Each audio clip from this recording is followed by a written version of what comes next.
Prabowo tolak desakan IMF dan Uni Eropa, Indonesia ogah ganti rugi, kerugian industri Uni Eropa.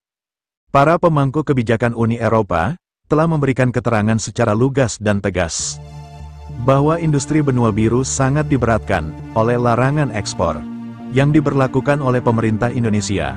Hal ini dikarenakan berkurangnya pasokan bahan baku dari tanah air, sehingga membuat industri mereka terhambat. Industri yang tadinya sangat stabil, bahkan cenderung meningkat berkat larangan ekspor Indonesia.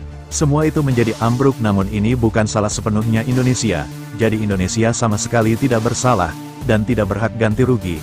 Justru Indonesia memiliki hak sepenuhnya untuk memberlakukan larangan ekspor. Di tengah gencarnya sidang WTO, dan protes Uni Eropa, beraninya Prabowo malah semakin menggencarkan hilirisasi.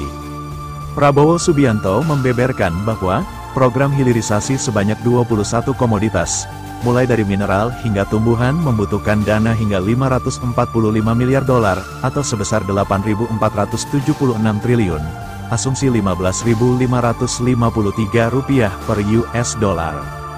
Hal itu dikatakan oleh Prabowo pada acara dialog bersama Kamar Dagang dan Industri Indonesia, Kadin. Prabowo mengatakan kunci dari pemanfaatan sumber daya yang ada di Indonesia dengan melakukan hilirisasi. Kita harus mulai dari dasar, dan untuk itu kuncinya adalah hilirisasi. Hilirisasi penting jadi strategi hilirisasi kami, yang akan kami teruskan strateginya Pak Jokowi. Kami punya rencana yang kita sebut pohon industri dari 21 komoditas, mulai dari mineral sampai dari bahan-bahan tanaman. Ini sudah kita petakan, kita butuh kurang lebih investasi 545 miliar dolar untuk 21 komoditas. Dan kalau kita lihat satu persatu komoditas itu, sudah kita buat pohon industrinya, di mana nilai tambah akan naik berpuluh kali, termasuk industri farmasi, termasuk obat-obatan, jelasnya. Dia menyebutkan bahwa Indonesia harus memiliki strategi yang benar. Prabowo juga bilang terkadang Indonesia terlena untuk mengimpor karena tergiur dengan harga murah impor. Untuk itu sekali lagi strategi kita harus benar. Jadi falsafah kita harus benar. Kita boleh dengan idealisme menganggap akan ada free market terus. Saya kira kita terlena kadang lebih murah impor, tambah dia. Dengan begitu, dia mengatakan program hilirisasi harus terus dijalankan, bahkan hingga memanfaatkan kekayaan laut, bahan laut untuk membangun dasar dari semua. Jadi hilirisasi artinya semua sumber alam kita harus diolah di Indonesia. Tandasnya, Prabowo berkomitmen untuk melawan semua pihak yang menghambat gerakan RI ini. Prabowo memang dikenal sebagai sosok patriotis karena dirinya sebelumnya anggota militer yang terlatih di medan perang. Tentunya jika nasionalisnya tak perlu diragukan lagi. Medan perang saja beliau jabanin, apalagi hanya sekedar melawan gugatan di WTO yang cenderung lebih diplomatis. Maka dari itu, Lembaga Pengamat Politik Internasional mengatakan, secara garis besar kebijakan Prabowo akan semakin melemahkan pihak UE. Karena semua power sekarang ada di Indonesia, tak bisa dipungkiri sekarang Indonesia benar-benar lebih maju, dan Barat harus mengakui itu. Kemudian tak hanya itu, pengamat politik dibingungkan karena hingga saat ini Uni Eropa belum menjalin komunikasi dengan Indonesia, yang notabene pemilik cadangan mineral terbesar dunia ini. Harusnya negara-negara aliansi UE tak gengsi menjalin kerjasama. Akhirnya hal tersebut diinisiasi oleh Jerman. Jerman telah menanyakan pada pihak otoritas RI untuk kemungkinan mendapat nikel mentah, namun Indonesia menjawab tidak, karena saat ini undang-undangnya tak memperbolehkan. Kita harus hormati itu. Bagian industri Uni Eropa. Para pemangku kebijakan Uni Eropa telah memberikan keterangan secara lugas dan tegas bahwa industri benua biru sangat diberatkan oleh larangan ekspor yang diberlakukan oleh pemerintah Indonesia. Hal ini dikarenakan berkurangnya pasokan bahan baku dari tanah air, sehingga membuat industri mereka terhambat. Industri yang tadinya sangat stabil, bahkan cenderung meningkat berkat larangan ekspor Indonesia. Semua itu menjadi ambruk, namun ini bukan salah sepenuhnya Indonesia. Jadi Indonesia sama sekali tidak bersalah, dan tidak berhak ganti rugi. Justru Indonesia memiliki hak sepenuhnya untuk memberlakukan larangan ekspor.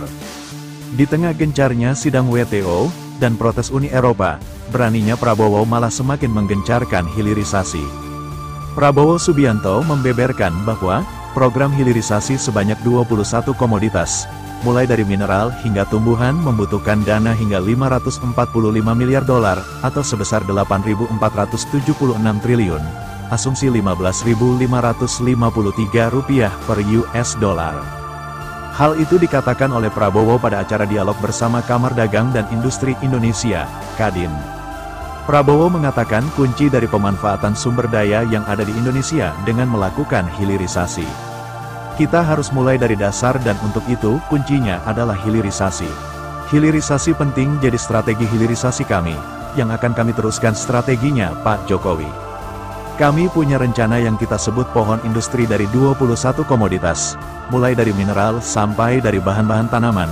Ini sudah kita petakan, kita butuh kurang lebih investasi 545 miliar dolar untuk 21 komoditas. Dan kalau kita lihat satu persatu komoditas itu, sudah kita buat pohon industrinya, di mana nilai tambah akan naik berpuluh kali, termasuk industri farmasi, termasuk obat-obatan, jelasnya. Dia menyebutkan bahwa Indonesia harus memiliki strategi yang benar. Prabowo juga bilang terkadang Indonesia terlena untuk mengimpor karena tergiur dengan harga murah impor. Untuk itu sekali lagi strategi kita harus benar. Jadi falsafah kita harus benar, kita boleh dengan idealisme, menganggap akan ada free market terus. Saya kira kita terlena kadang lebih murah impor, tambah dia. Dengan begitu, dia mengatakan program hilirisasi harus terus dijalankan bahkan hingga memanfaatkan kekayaan laut, bahan laut untuk membangun dasar dari semua. Jadi hilirisasi artinya semua sumber alam kita harus diolah di Indonesia. Tandasnya, Prabowo berkomitmen untuk melawan semua pihak yang menghambat gerakan RI ini. Prabowo memang dikenal sebagai sosok patriotis karena dirinya sebelumnya anggota militer yang terlatih di medan perang. Tentunya jika nasionalisnya tak perlu diragukan lagi. Medan perang saja beliau jabanin, apalagi hanya sekedar melawan gugatan di WTO yang cenderung lebih diplomatis. Maka dari itu, lembaga pengamat politik internasional mengatakan, secara garis besar kebijakan Prabowo akan semakin melemahkan pihak UE. Karena semua power sekarang ada di Indonesia, tak bisa dipungkiri sekarang Indonesia benar-benar lebih maju, dan Barat harus mengakui itu. Kemudian tak hanya itu, pengamat politik dibingungkan karena hingga saat ini, Uni Eropa belum menjalin komunikasi dengan Indonesia, yang notabene pemilik cadangan mineral terbesar dunia ini. Harusnya negara-negara aliansi UE tak gengsi menjalin kerjasama. Akhirnya hal tersebut diinisiasi oleh Jerman. Jerman telah menanyakan pada pihak otoritas RI, untuk kemungkinan mendapat nikel mentah, namun Indonesia menjawab tidak, karena saat ini undang-undangnya tak memperbolehkan, kita harus hormati itu.